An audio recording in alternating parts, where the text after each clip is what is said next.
partes.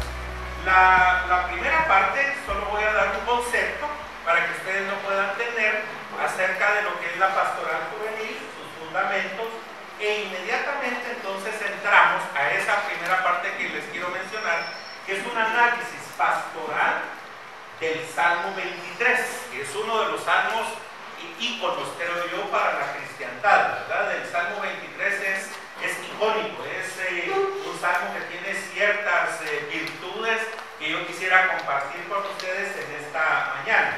Y posteriormente voy a tratar de, me voy a arriesgar, pero yo quiero que ustedes me auxilien a tratar de definir ciertos grupos de personas con las que nosotros trabajamos también en áreas rurales, como se estaba mencionando por parte de ustedes, y tienen mucha razón. ¿Quién fue la que mencionó eso? Tú fuiste, mija. Tú, ¿verdad? Yo te quiero mencionar que precisamente cuando uno estudia la teología en la Biblia, se encuentra con un choque, a veces hasta fuerte, entre las ideas de Pablo y de Jesús.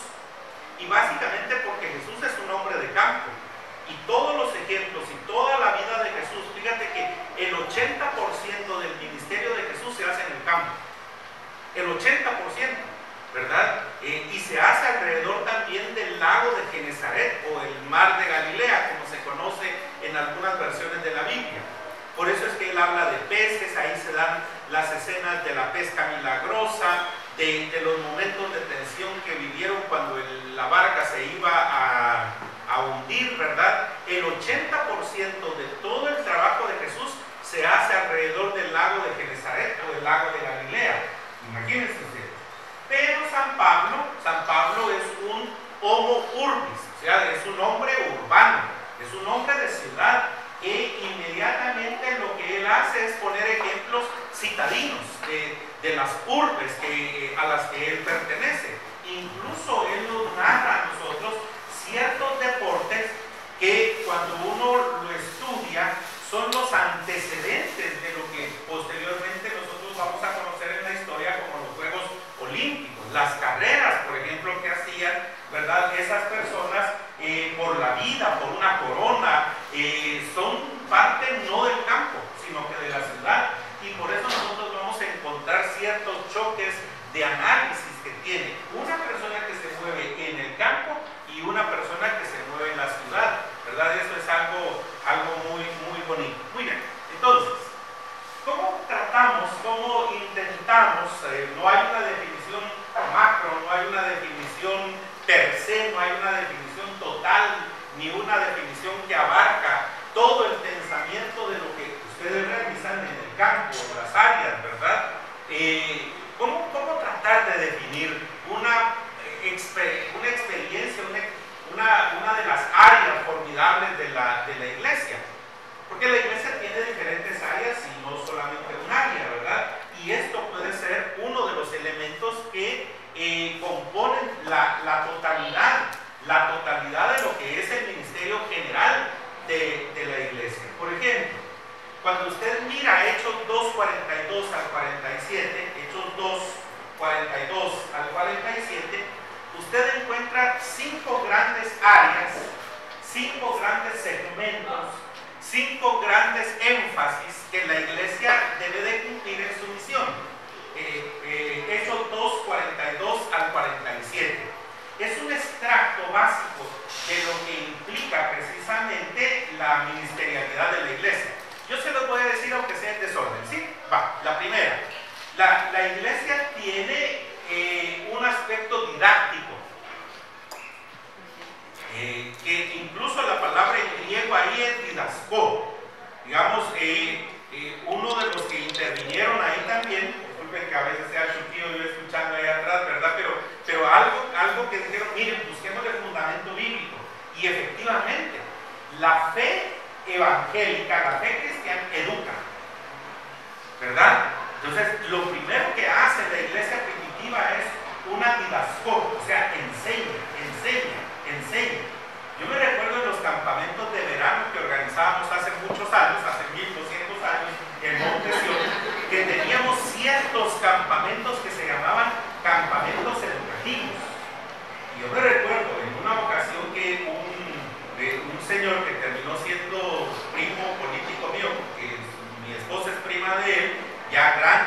mucha experiencia. Él es una de las pocas personas que se graduó en campamentología. De repente, y así se llama lo que él estudió, campamentología, y es una persona experta en campamentos, ¿verdad? No es empírico. Nos subió a un árbol y nos comenzó a apedrear.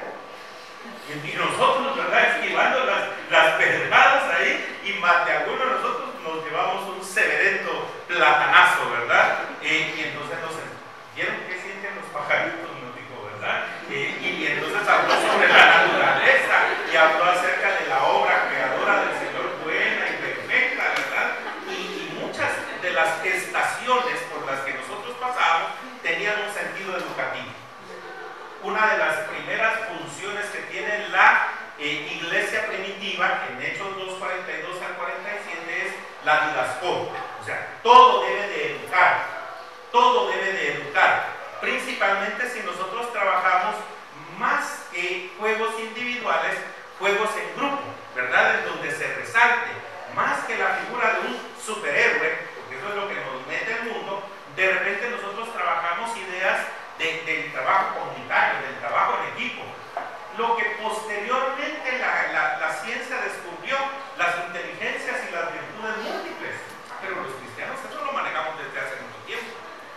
Dos, un tema que aparece allí también es el aspecto de la comunión, que en griego es koinonia. Entonces, ¿qué dice que estaban haciendo los hermanos de la iglesia primitiva? Estaban viviendo juntos en armonía. Y ese elemento de comunión es algo fantástico. A mí me encantan este tipo de eventos como los que ustedes tienen, porque aprendemos de nuestras diferencias y nos aprendemos a tolerar. Cómo dormimos, cómo roncamos, cómo hacemos la cama o cómo la dejamos de hacer, cómo nos bañamos y cómo incluso comemos.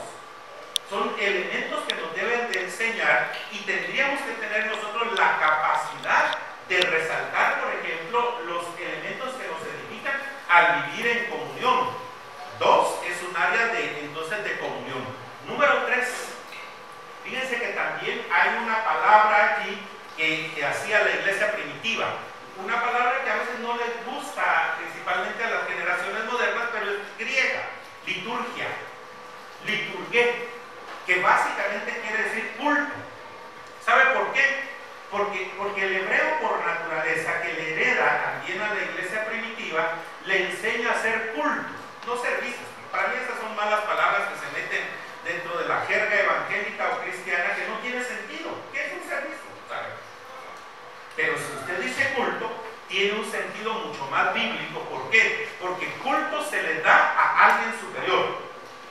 Por ejemplo, allá afuera, la sociedad moderna nos enseña a nosotros a vivir de una manera epidérmica, a sentir cosas, y entonces de repente, ¿verdad? Principalmente ustedes que trabajan con jóvenes, van a estar entusiasmadísimos con que en el culto se sientan cosas.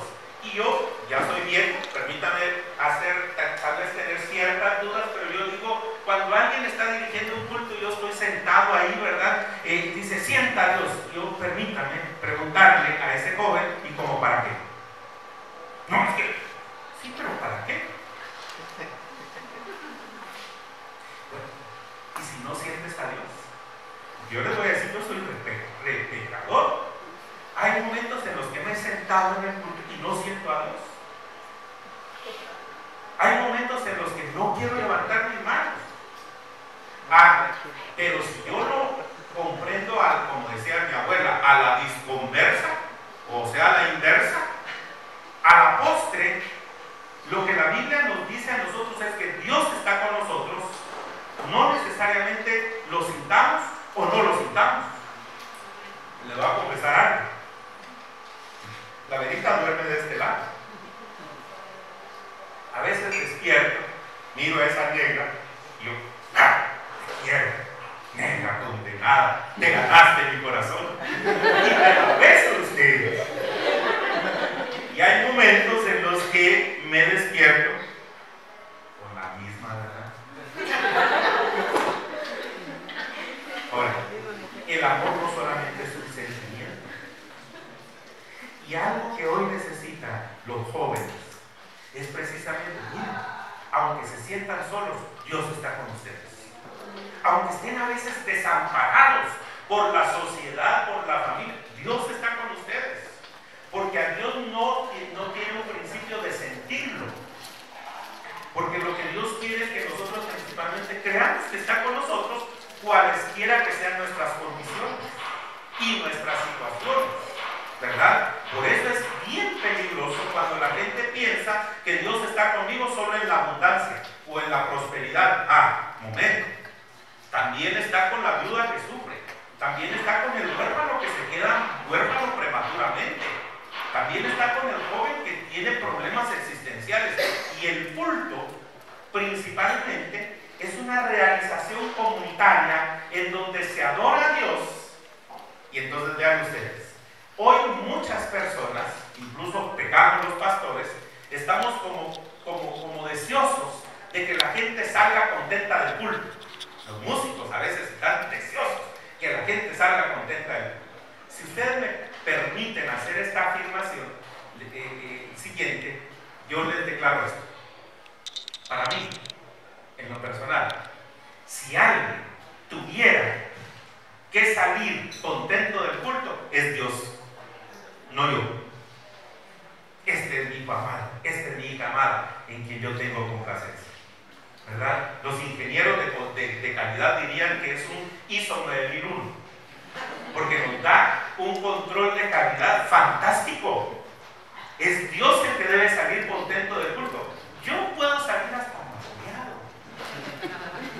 pero si Dios está conmigo y Dios me corrigió y Dios hizo su voluntad, eso es lo importante. Y eso es lo que nosotros debemos de trabajar con los jóvenes, para que su vida no esté basada en un sentimiento pueril o epidérmico, sino que esté deseoso de hacer la voluntad de Dios.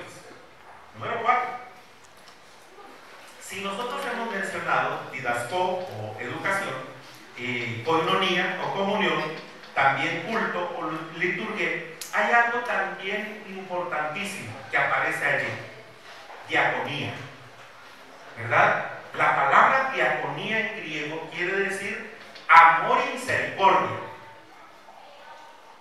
¿Se recuerdan de qué les dije y cómo les fraccioné la palabra misericordia el mes pasado? La palabra miseri es un latinismo, ¿verdad? Que quiere decir miseria. Miseri quiere decir miseria. Pero como el castellano nuestro tiene también influjos de muchos idiomas, la palabra cordia o cordía es del griego, ¿verdad? Entonces, un latinismo y un sufijo griego. Y la palabra cordía quiere decir corazón, ¿verdad? A alguien le falla el chinchín, entonces hay que llevarlo con el cardiólogo, ¿verdad? Si alguien tiene esos problemas, hay que llevarlo con el cardiólogo, porque la palabra cardía quiere decir corazón. Entonces, si la palabra miseri quiere decir miseria y la palabra cordía quiere decir corazón, ¿qué quiere decir la palabra misericordia? Ponerle sentimiento a la miseria humana. Y entonces el ministerio de diáconos no son los que entacuchados andan con gorras estacionando carros en las iglesias. Ese no es el ministerio. Yo no sé de dónde se lo sacaron. Y no me gusta a mí.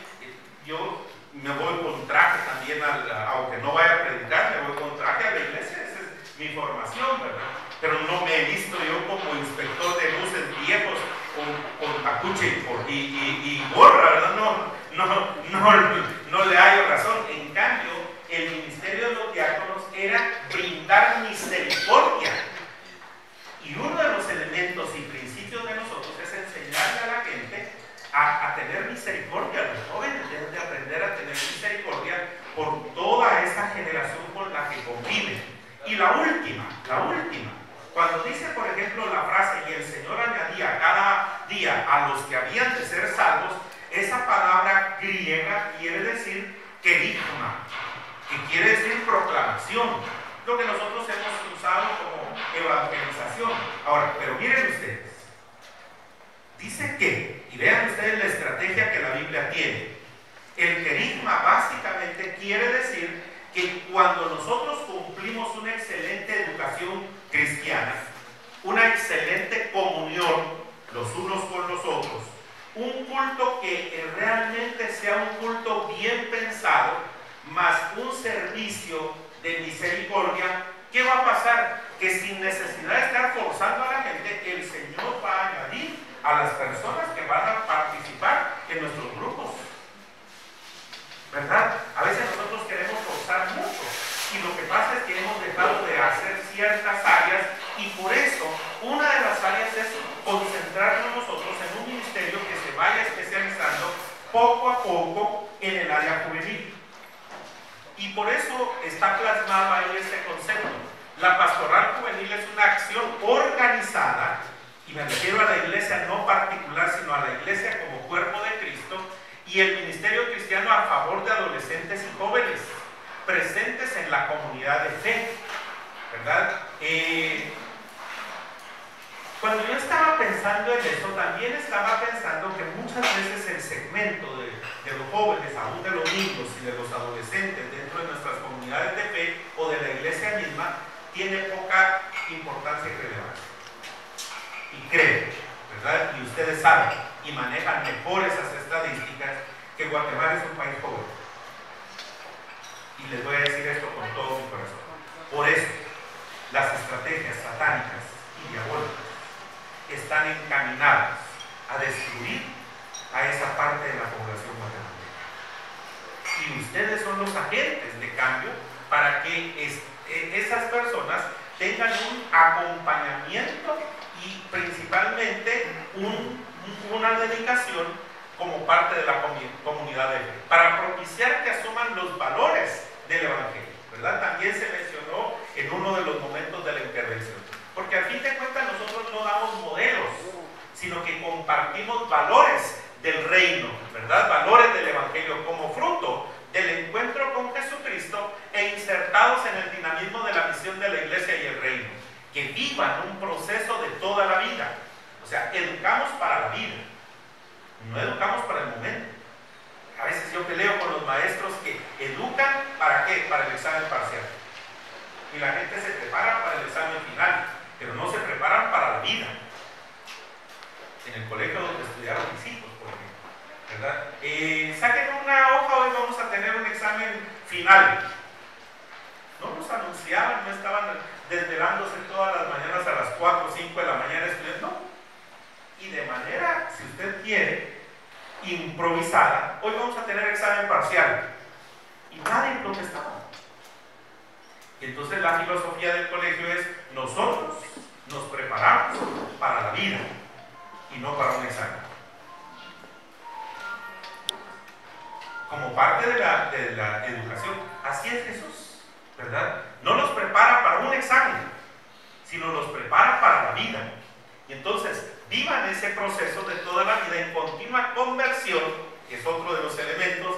A nosotros se nos metió la idea de que la conversión es un acto de levantar la mano, ¿verdad? Eso sucedió más o menos a finales del siglo XIX, con las cuando comenzaron las campañas evangelísticas en los Estados Unidos en 1891. A partir de ahí se nos metió falsamente la idea con dos elementos, que conversión es levantar la mano. Y por eso hasta el día de hoy la gente sigue haciendo. Pregúntele por qué y no van a saber. Una señal de arrepentimiento. Esa fue una cosa que los gringos se inventaron, como muchas cosas. Y la segunda, que la conversión solo es un acto, pero la conversión es un proceso. Y parte de eso es ir aprendiendo en el proceso los valores del reino, ¿verdad? O sea, nos estamos convirtiendo cada día, ¿verdad? ¿Por qué? Porque somos personas que van en proceso de crecimiento continuo, en continua conversión y maduración personal y comunitaria, que los lleve a la comunión y a la solidaridad para transformar su propia historia y de la humanidad, difundir el Evangelio, transformar las estructuras sociales, construir la civilización del amor y alcanzar la santidad. Les voy a dejar esa definición.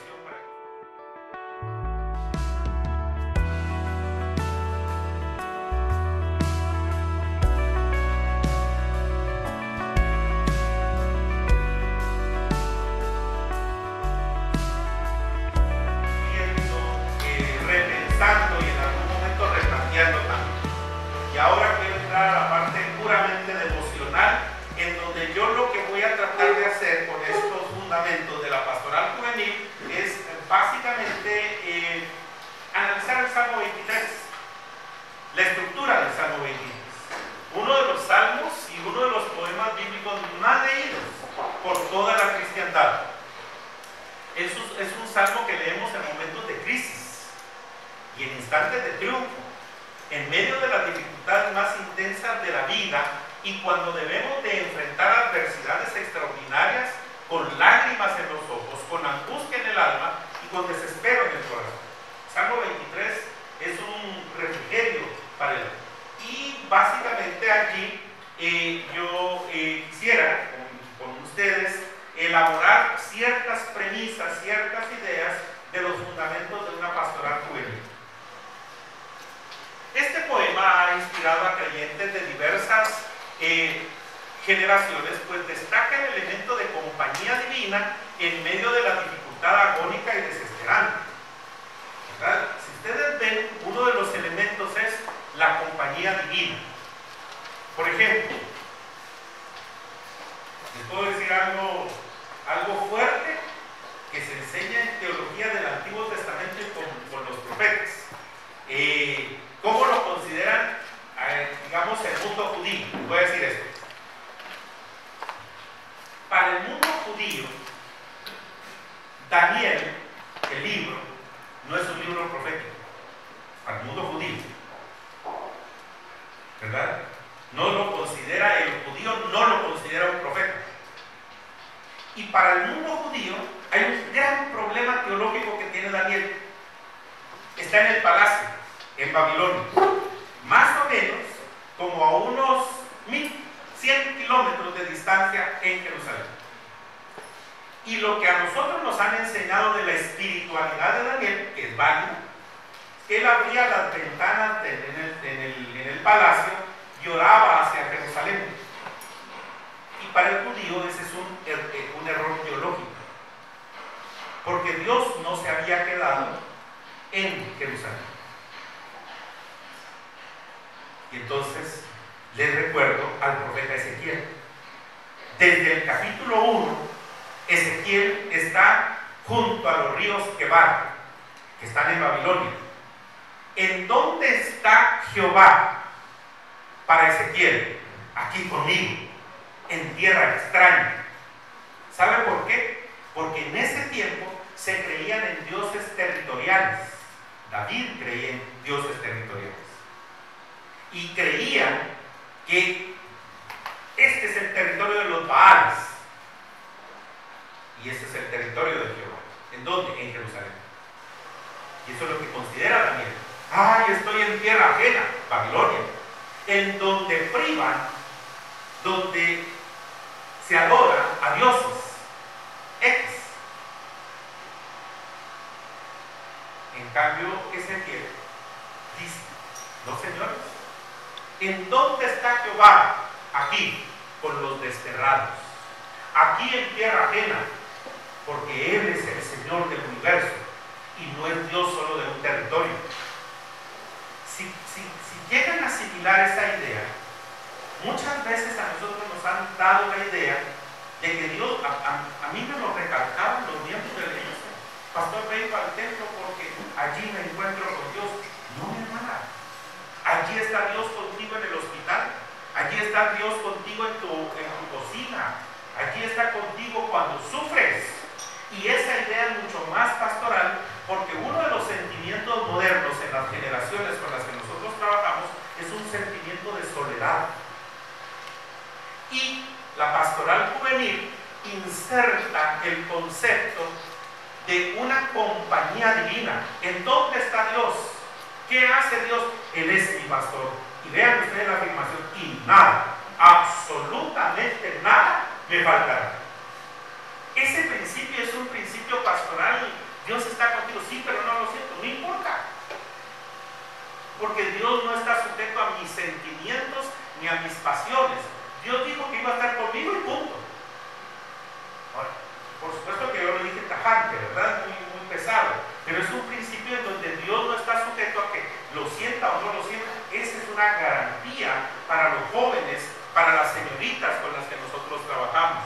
El mensaje fundamental del del Salmo 23 es este: no estamos solos, aunque no veamos a nadie ni sintamos a nadie al lado nuestro. El Señor está con nosotros.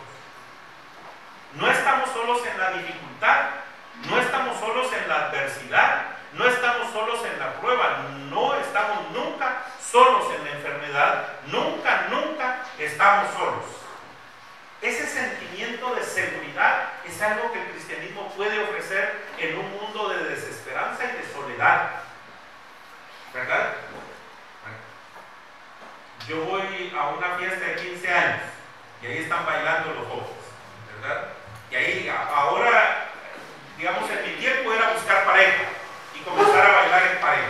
Hoy no, ¿verdad? Hoy hacen como ciertos grupos de manadas, las 8 muchachitas, ¿verdad? Están, y las 8 muchachitas están haciendo círculos, ¿verdad? Ustedes no van a fiestas, ¿verdad? Yo solo me imagino que así sucede. Me imagino que así sucede, que de repente veo a 10 señoritas aquí, miren, ¿verdad? Haciendo círculo y bailando, y bailando, y bailando, y levantando las manos, porque ese es el ritmo que ahora tienen, ¿verdad? Yo por lo menos tenía el ritmo así como del saxofón que les mencionaba hace un mes, ¿verdad? Yo por lo menos aprendí a bailar así, ¿verdad? Que era lo único que quiero practicar. Pero ahora los patojos lo que hacen es bailar saltando y levantando las manos. Pero de este lado, 10 muchachitos. Ya no buscan pareja necesariamente, ¿verdad? Sino círculos de patojos. Y a veces yo le decía a mi hija, por ejemplo, cuando le invitaban a los 15 años de sus compañeritas, ¿y por qué hacen los círculos? Papá, porque uno está solo, como así, ¿verdad? Y no están bailando 10 allí, 10 aquí.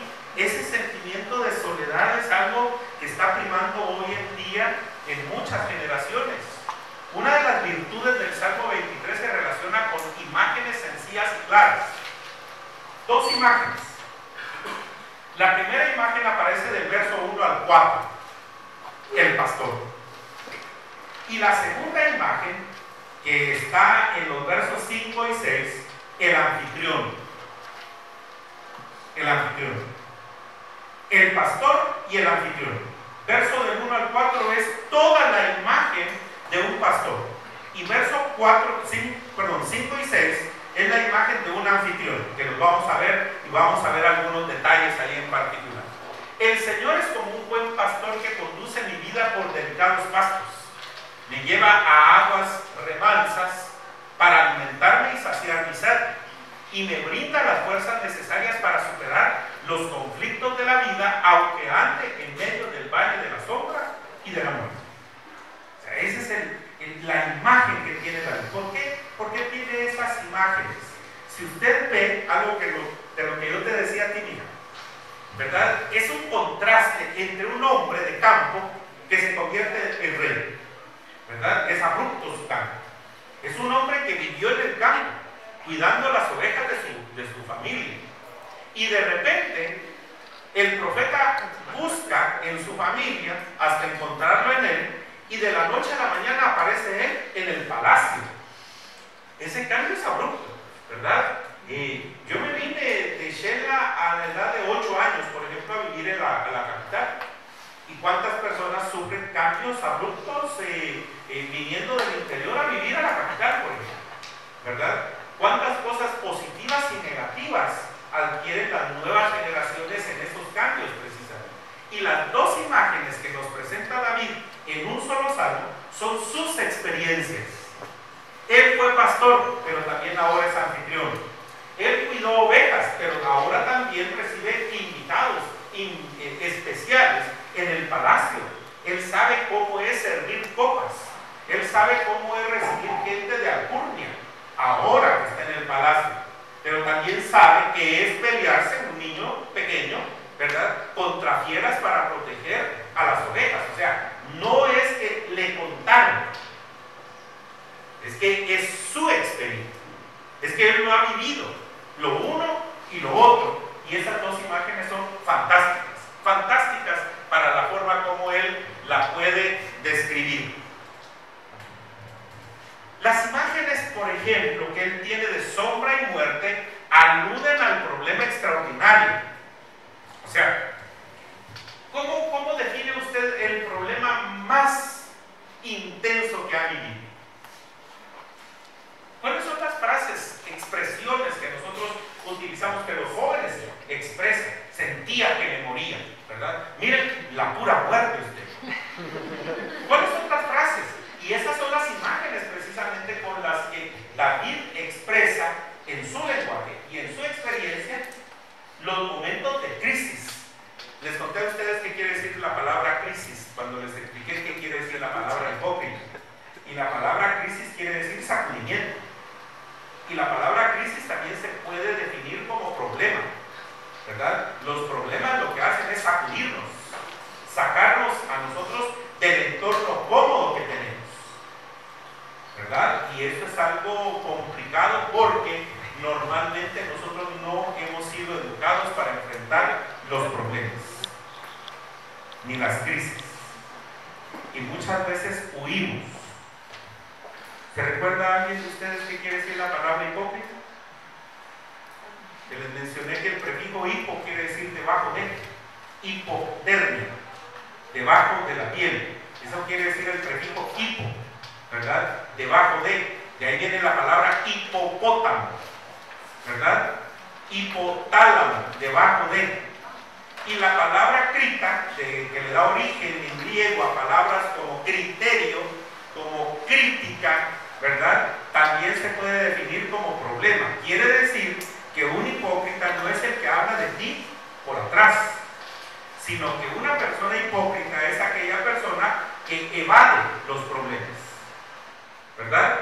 Debajo de la crisis, debajo del problema, aquella persona que no es capaz de decirte, mira, vine tarde porque de verdad se me olvidó, es que fíjate que el tráfico, es que fíjate que mira, a salir iba. Las personas no estamos acostumbrados a enfrentar las crisis, los problemas y las situaciones difíciles. Y entonces el Salmo 23 evoca imágenes como sombra y muerte que aluden básicamente a los problemas extraordinarios de la vida, al conflicto serio, a la dificultad impensable, a la adversidad magna, exilios, por ejemplo, muertes, persecuciones, enfermedades terminales, crisis mayores, desesperanzas intensas, todos esos problemas con que nuestros jóvenes y señoritas y niños incluso se pueden enfrentar, y muchas veces de formas prematuras, ¿verdad? De formas prematuras. Yo les conté, yo no vivía con mi mamá y mi papá, sino que solamente, bueno, vivía con mi papá y no con mi mamá. Y mi papá se muere cuando yo tenía 16 años. Y en una situación de miseria extrema.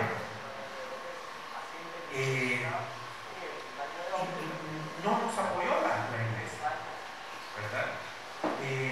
Entonces, ¿qué siente una persona de 16 años al perder a su padre? ¿Verdad? Y luego, cuando regresamos, lo enterramos en Shela, regresamos hacia acá, y cuando regresamos, mi mamá dice, bueno, sigan viviendo solos, ¿verdad? El gran poder ¿y qué hacemos? Por eso yo considero a mis hermanas como que fueran mis nanas, y así me tratan las condenadas, por eso son mayores que yo. Pero ¿cómo enfrentamos las crisis y los jóvenes? De repente nosotros no sabemos ni qué tienen que hacer para sobrevivir las personas con las que nosotros trabajamos y ministramos. ¿Qué dificultades de la vida? ¿Saben qué se les dije del colegio de mis hijos el año pasado, el mes pasado? Que por eso ese colegio no tenía calificaciones, no tenía cuadros de honor, porque la directora, que se había criado y se había formado profesional y académicamente en Israel y en España, decía que, ¿cómo le vamos a decir a esta niña, verdad, que tiene 99 puntos, que lo tiene su papá, tiene su mamá, tiene su desayuno caliente antes de salir al colegio, y esta niña que está becada, que no tiene a su papá, que no tiene a su mamá y que comió tortilla con sal? ¿Cómo le vamos a pedir lo mismo de 99 puntos a otra persona que no tiene esos factores? Eso es inconcebible. Entonces los números no reflejan, ¿verdad? Muchas veces más lo hablo, un 65 de personas que están bregando con contra la crisis que aquellas personas que lo tienen todo y que sacan 99. Es que eso hasta poco es. Entonces, y Jesús nos enseña a nosotros a pensar también no en grado de excelencia, sino en grado de acompañamiento ministerial. Y el Salmo nos dice a nosotros que muchas personas, no es la edad la que determina los momentos de sombra y de muerte que podemos pasar. No es la imagen de un problema pequeño que conste o superficial. Tengo uno de mis amigos que eran estudiantes de medicina, uno de ellos era un zángano, le decíamos chino, el chino egresado. Sé que normalmente recibía a veces en las consultas, cuando él era todavía estudiante, patojas que las había cortado el novio, ¿verdad? Llegaba, que les daba el telele, ¿verdad? Y entonces les tenían un foco medio azul, ¿verdad? Y se lo ponían. No tengas pena, relájate, ¿verdad? Mira, este foco o esta luz tiene ciertas propiedades y vas a sentir que en algún momento te está relajando, ¿verdad? Que ya comenzaste a relajar. Sí, gracias doctor, ¿verdad? Los llamados placebos, ¿verdad?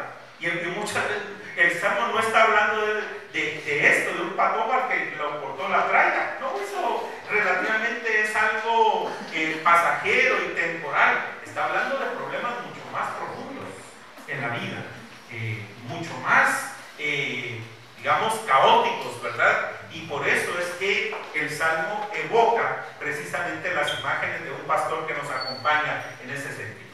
¿Cuáles son algunas de las virtudes del Salmo 23? Un lenguaje sencillo y claro. Imágenes que evocan e inspiran metáforas inspiradoras, mensajes de seguridad y de esperanza. Y el propósito del Salmo es celebrar la confianza que la persona que adora tiene en el Señor. El elemento de la adoración acá. Otro, la seguridad le hace enfrentar la vida con valentía y esperanza.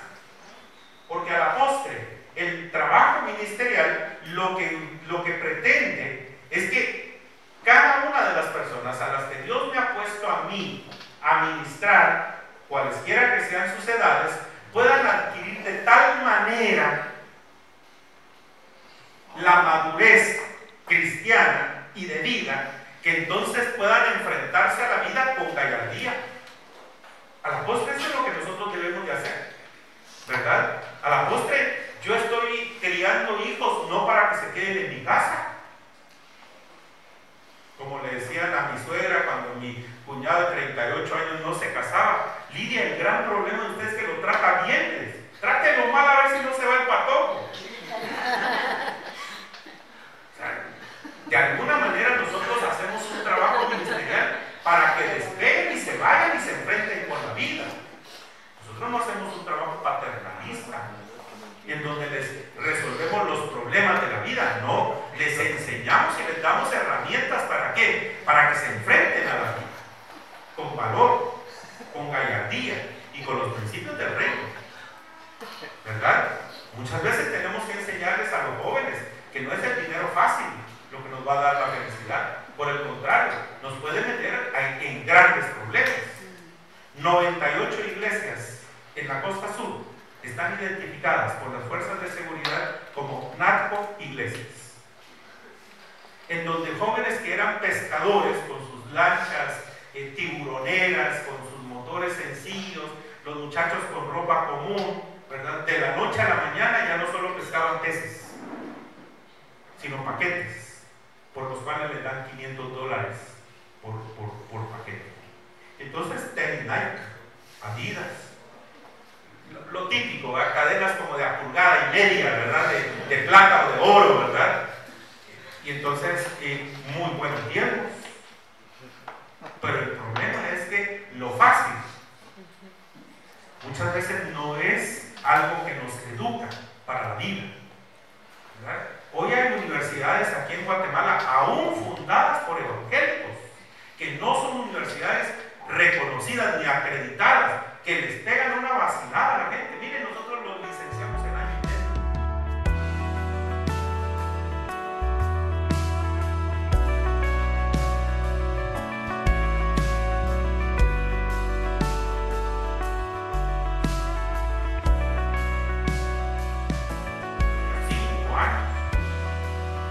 medio está re bonito porque es re fácil. Y ese es el problema de la vida, encontrar atajos y no tener la gallardía de enfrentarnos a las situaciones de la vida. ¿Saben ustedes? Hoy, por ejemplo, digamos, se acaba de casar Cristian Castro. A los 28 días ya se estaba divorciando. ¿Por qué? Porque el sentido de la inmediatez, dinero fácil, títulos fáciles, ¿verdad? Bodas express, todo fácil. Esa es la vida que nos está presentando. Pero el reino no nos dice a nosotros que la vida es fácil. El reino nos dice a nosotros que para construir una casa es necesario profundizar, profundizar, profundizar hasta encontrar la roca y entonces poner allí los cimientos y vendrán ríos y vendrán con ímpetu a golpear la casa y esta no caerá. ¿Por qué? Porque tiene un fundamento, ¿verdad? No podemos nosotros caer en las olas del mundo de la inmediatez, dinero fácil, que muchas veces ha sido la tentación de muchas personas, de muchos jóvenes que hoy están en situaciones precarias porque no hubo alguien que trabajó con ellos para darles valores, ¿verdad? La seguridad le hace enfrentar la vida con valentía y esperanza. Y el mensaje sobrepasa los límites del tiempo y se hace pertinente en cada generación de adoradores. Este salmo contiene una profesión de alegría que se fundamenta en la seguridad de que el Dios bíblico es pastor, rey y anfitrión. La verdadera alegría no va a ser la temporalidad, ni siquiera de las drogas, ni siquiera del sexo prohibido, ¿verdad? Ni siquiera el dinero fácil, ni siquiera de los títulos fáciles. Hay cerca de 16 universidades en Guatemala no reconocidas. Bueno, a nosotros nos pasó alguna experiencia. Yo fui subdirector general de la Mariano Gálvez. De repente una señorita que se inscribió en la universidad ya llevaba el 4º año de la carrera de Derecho, cuando el registro y control académico nos da la noticia espantosa que el título de secretaria bilingüe con la que ella se había inscrito era de un colegio que no estaba autorizado por el Ministerio de Educación. A una de mis primas le pasó con un colegio que se llamaba Rosno, allá frente a McDonald's de la zona 9, ¿verdad? Sacaron muchas generaciones. Había un colegio que se llamaba El Quetzal, la zona 11, por allá por la colonia Roosevelt, que daban títulos y no los reconocían y no estaban autorizados por el gobierno, por el Ministerio de Educación. Colegio La Enseñanza, por la zona 1, cerca de la Iglesia Presbiteriana Central. O sea, todo eso, imagínense ustedes, imagínense a nivel medio, imagínense a nivel universitario. Cuando va usted con su título de licenciada en Administración de Empresas y el Colegio de Ciencias Económicas le dice: esta universidad no está autorizada. Horrores, ¿verdad? Horrores. Hasta universidades teológicas hay en Shela que son marca patito. Ahora, la finalidad de este salmo es poner de manifiesta la confianza que tiene la gente que adora en el Dios que es capaz de proteger y alimentar a su pueblo. La finalidad del poema es celebrar la capacidad divina de intervenir en la vida para brindar un sentido de futuro a la humanidad. Y eso es parte de la pastoral juvenil. Lo que nosotros damos es norte, sentido, ¿verdad? Nosotros damos una guía y acompañamos para que no se sientan solos, pero no solamente es para decirles ustedes van a estar acompañados, no, también es para enseñarles a bregar en caminos para que se forjen como hombres y mujeres de bien. Yo no quiero que mi hijo, les decía, ni mi hija estén permanentemente con nosotros. Los estamos educando y forjando para que lleguen a ser hombres y mujeres de bien, que cuando se casen sea un buen esposo, pero además un buen trabajador y de preferencia un buen profesional y ante todo un buen adorador.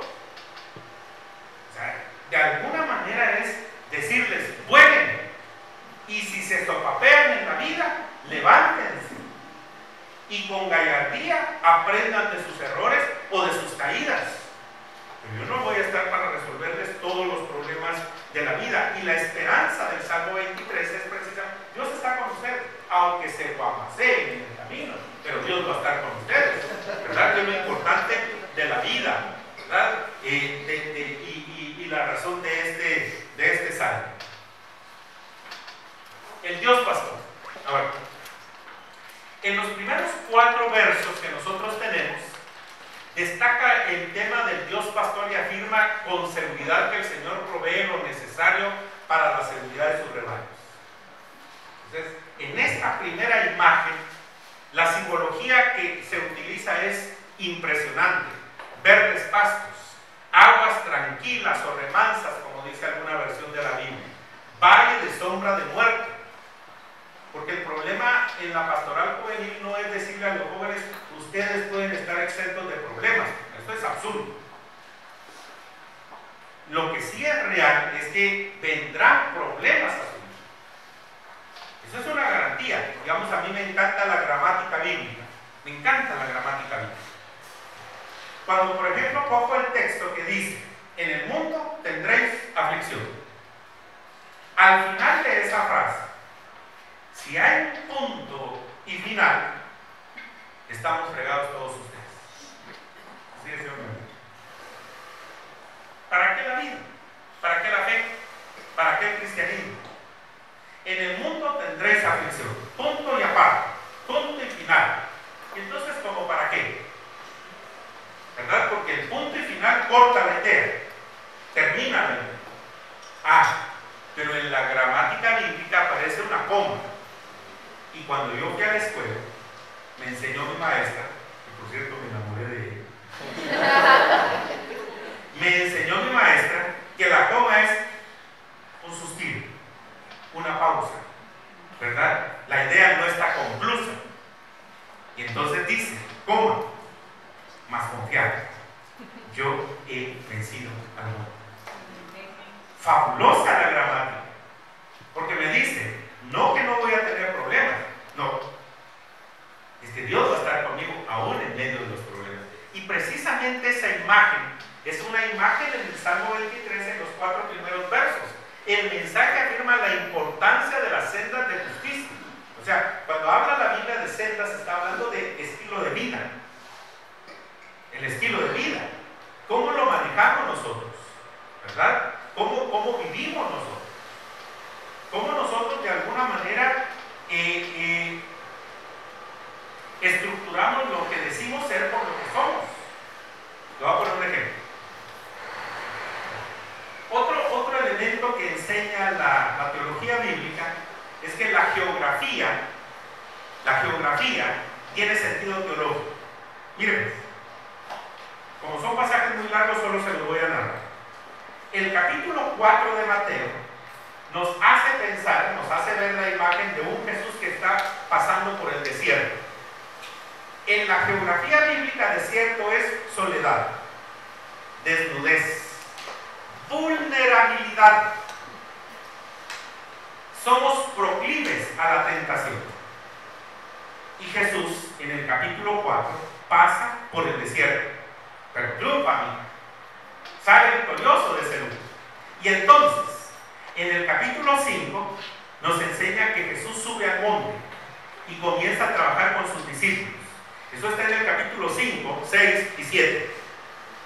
Porque en la geografía bíblica, el monte es el lugar del encuentro con Dios. ¿Te recordás Éxodo 3?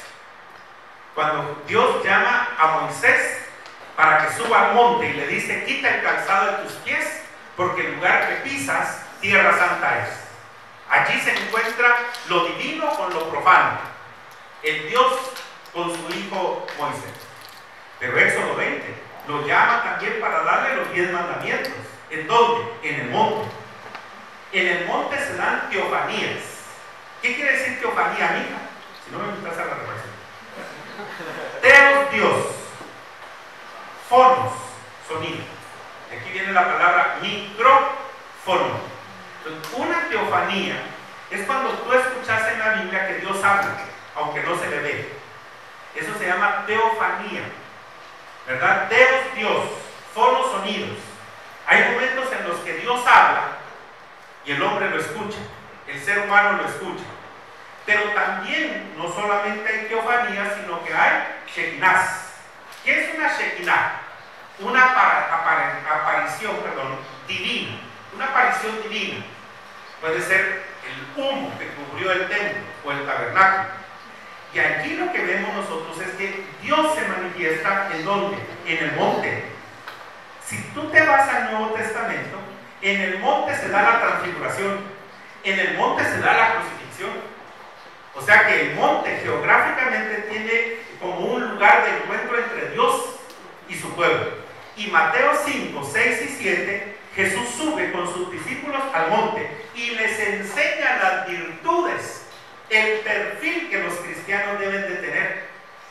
Desierto, Mateo 5, 6 y 7, monte, pero la llanura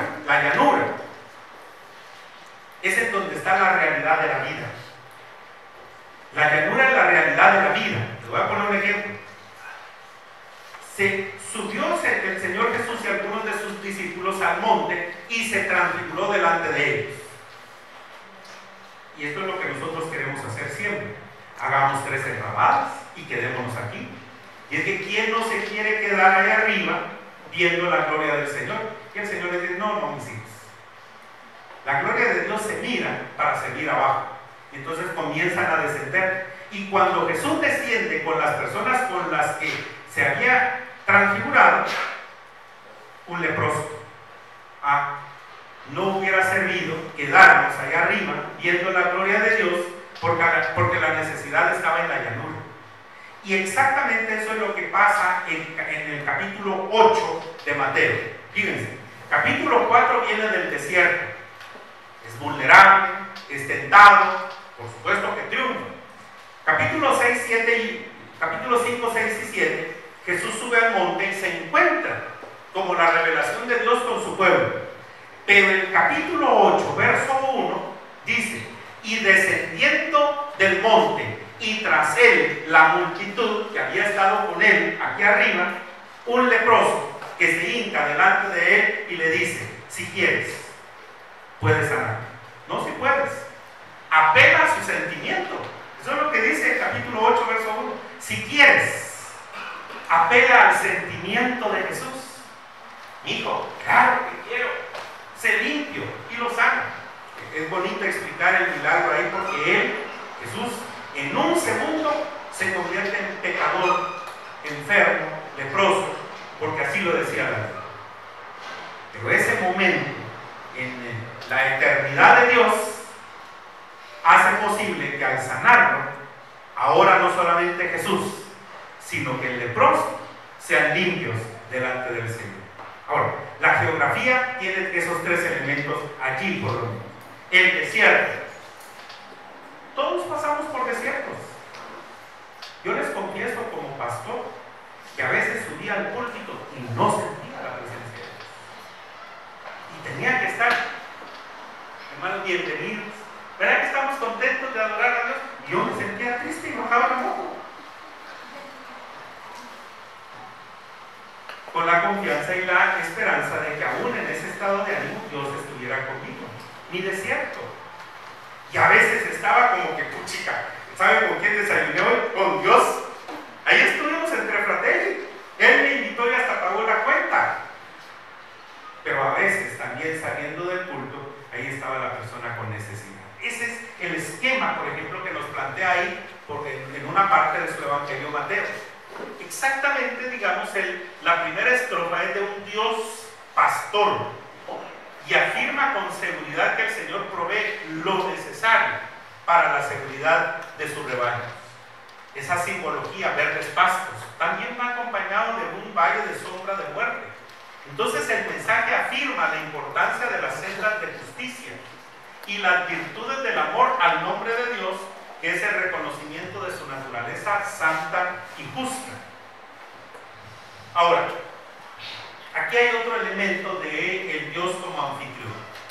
Por ejemplo, ¿cuáles son las normas de anfitrionía en sus casas? ¿Cómo reciben ustedes a las personas que los visitan?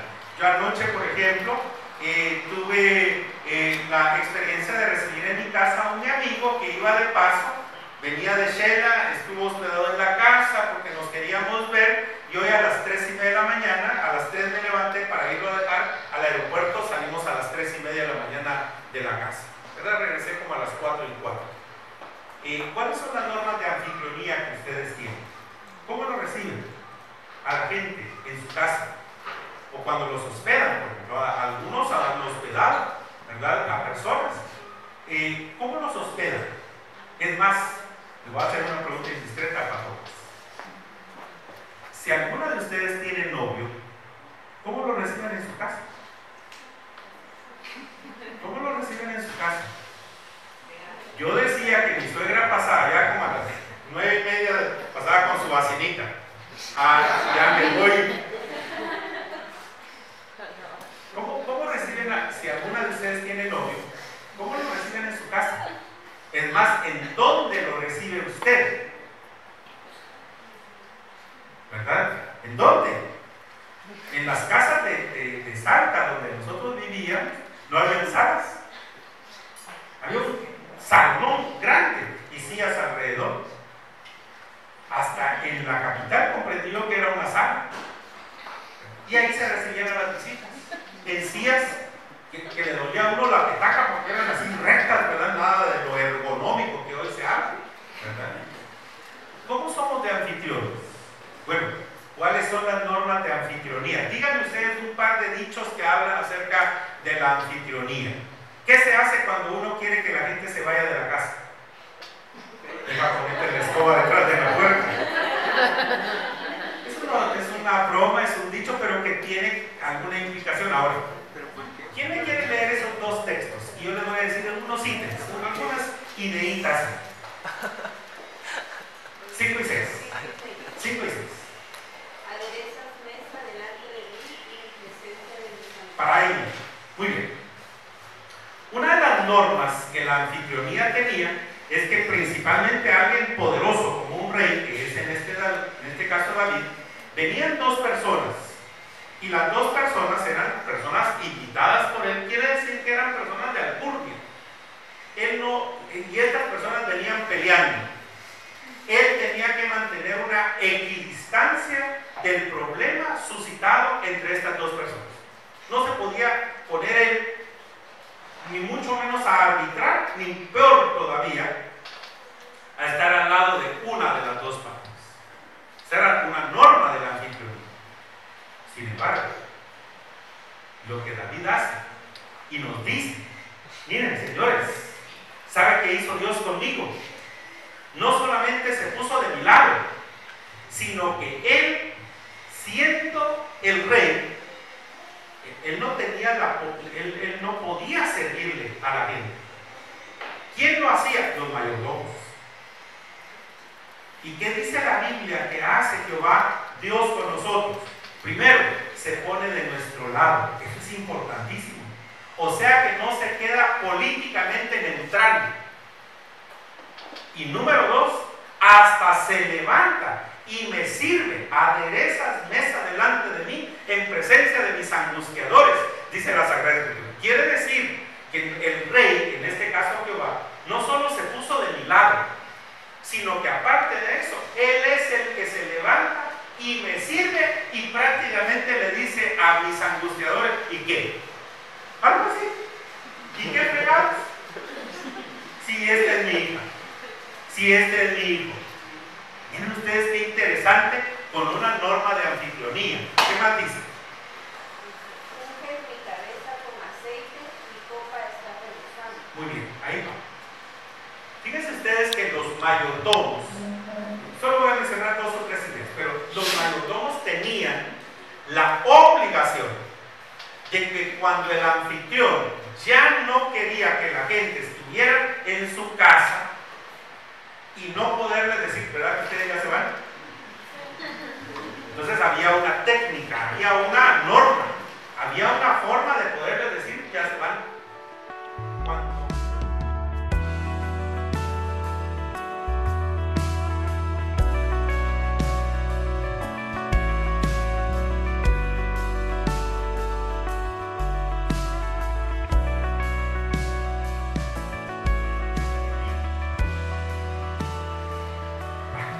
Por esas indirectas, ya me voy, decía.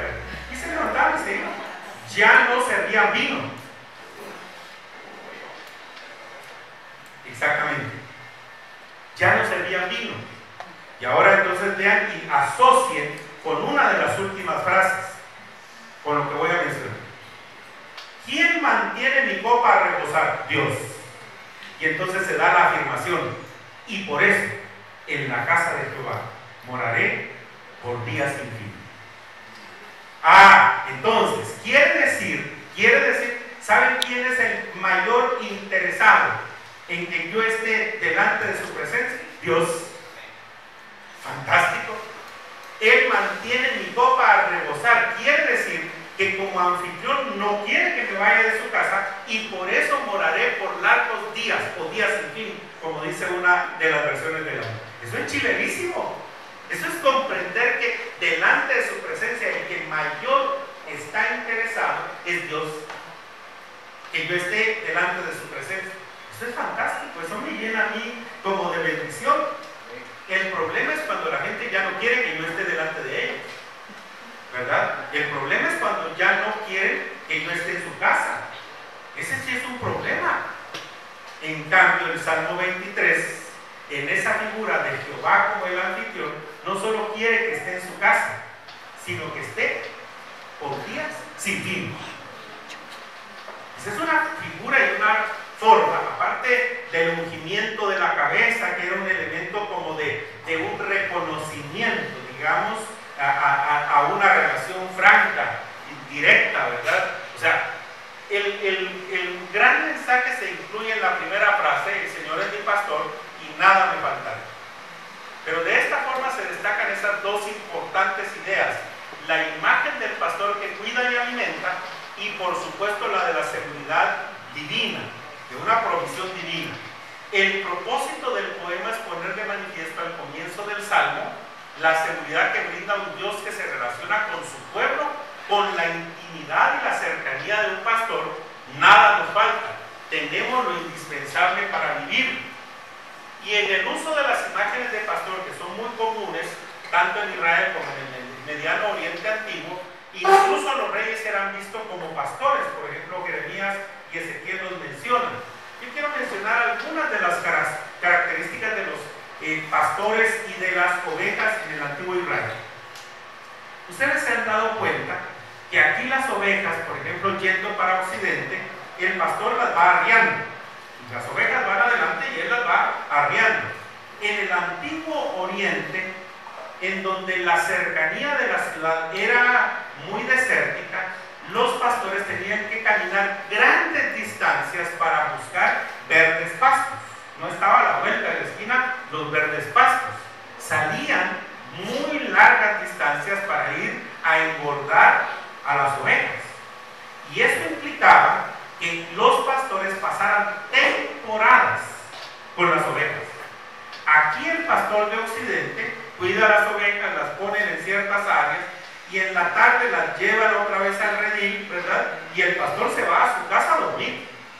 En cambio, en el tiempo de David, el pastor pasaba hasta 7 u 8 meses cuidando las ovejas, durmiendo con ellas, estando todo el día con ellas, ¿verdad? Y agarraban hasta el olor de oveja. Los pastores olían a oveja.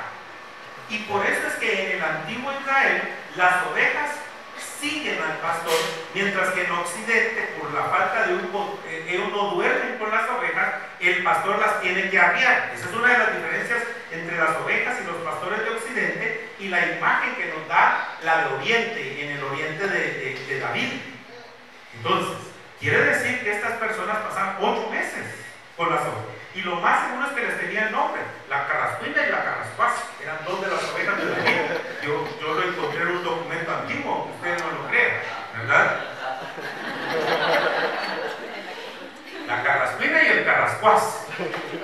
Bueno, les ponían nombre y las ovejas escuchaban y olían, y ahí estaba el pastor, ¿verdad? Yo tengo una tortuga que nos hace caso y de repente tiene ruidos que me dice que tiene hambre, y hace ruidos y sonidos, ¿verdad? Con su hocico, que tiene hambre.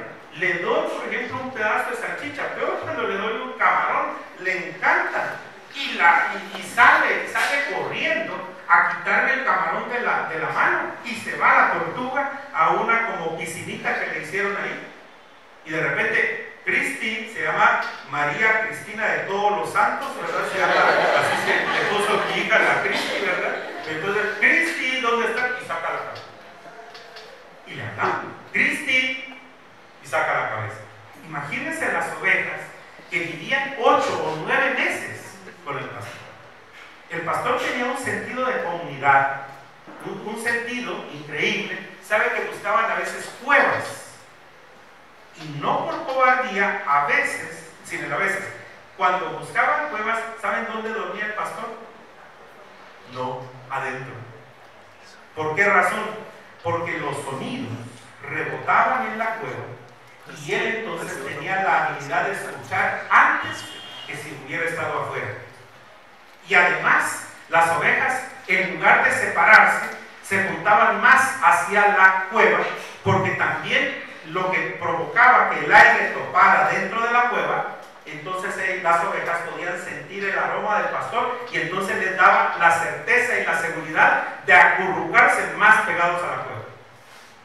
Entonces, ciertas cosas, el pastor era dentro de la estructura. Yo no sé por qué a veces somos tan pitujos los pastores. Yo no sé por qué ahora nos creemos como los tirantes que yo uso el día domingo. Porque en la escala social, los pastores éramos la clase social más baja.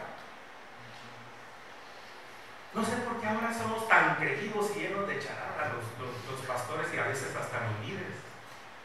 Si la figura del pastor es de una persona que sirve, que esa es su función, y con todo respeto hacia ustedes, eso es lo que ustedes hacen. Con mucho respeto a ustedes. Pero somos personas llamadas a lavar los pies a la gente. Nosotros no somos más que los demás. La figura del pastor es Jehová mi pastor. ¿Saben ustedes que cuando uno estudia lo que Pablo dijo de los dulos, él como esclavo, dulos, había en la escala social de los esclavos 5 categorías. El esclavo educador, como Sócrates, que educó a Alejandro, pero era esclavo, ¿verdad? El esclavo administrador, como José, que administraba bienes ajenos, pero era esclavo. El esclavo productor, que cultivaba la tierra, pero de repente también eran los herreros, los carpinteros, ¿verdad? 4. El esclavo, ahí sí específicamente el esclavo agricultor, el que producía la tierra. Y el 5 era el esclavo de esclavos, el que le hacía la comida a los esclavos que estaban trabajando en el campo, porque alguien tenía que hacer la comida. Y dentro de esa escala existía alguien inferior, el que lavaba los retretes, los baños, los sanitarios, los pozos ciegos. Ese esclavo, y Pablo dice y usa esa figura, dentro de los esclavos, yo soy el dulos.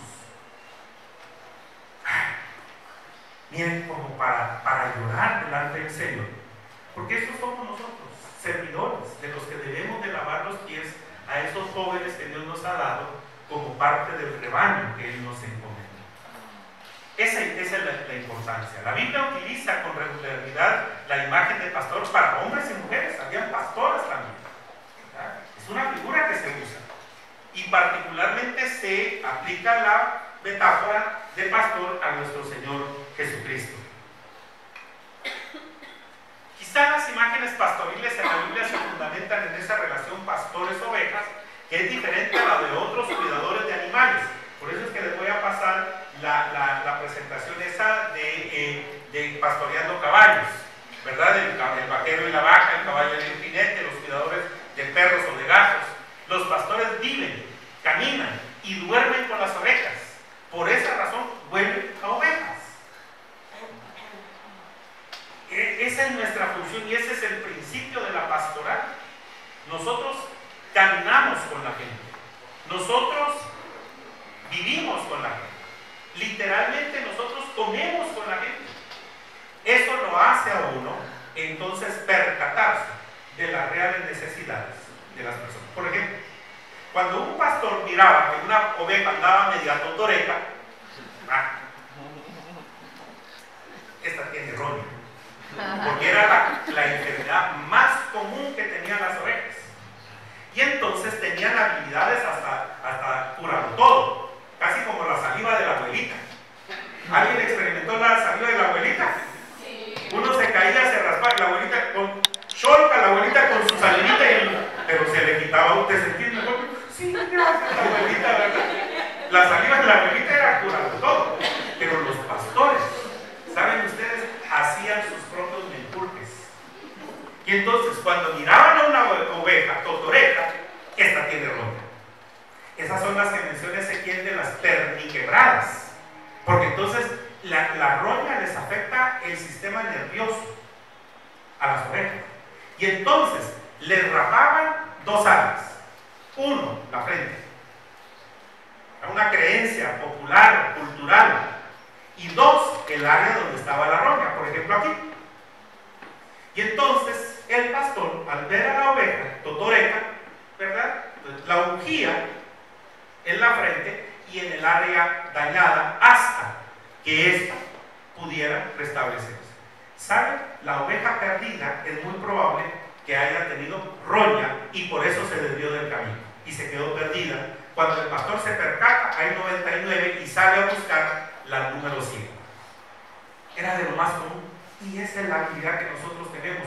Cuando un joven es quisquilloso, patocas, de repente más de alguna de ustedes sufrió en la escuela de ese patojo que les jalaba la trenza, el chonco, ¿verdad? ¿Qué está diciendo? Présteme atención.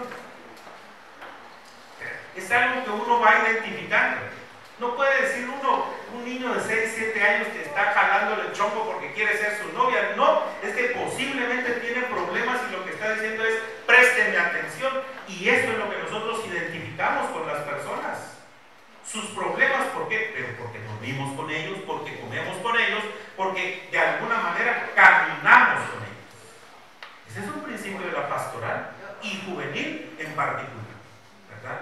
Identificamos los problemas y a veces porque los jóvenes están totorecos, porque las señoritas están totorecas, algún problemita de roña espiritual o en su corazón están teniendo.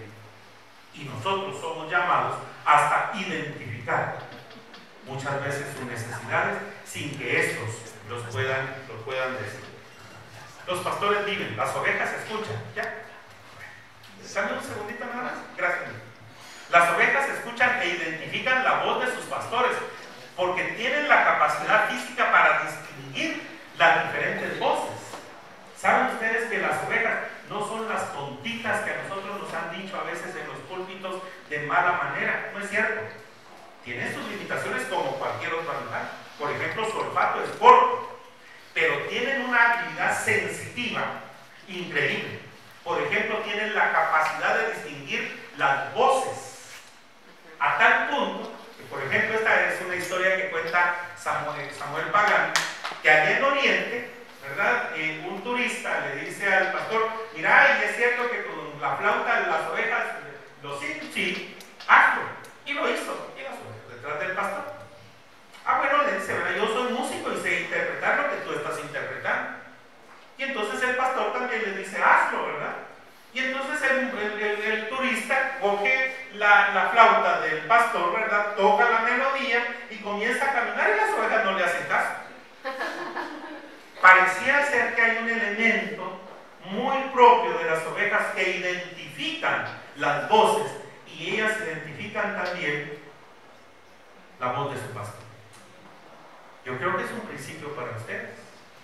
¿Se recuerdan aquellos muchachos que se acercaron a unos endemoniados y les dicen: te pedimos que salgan, les dicen al demonio, de este cuerpo, en el nombre de Jesús que predica Pablo?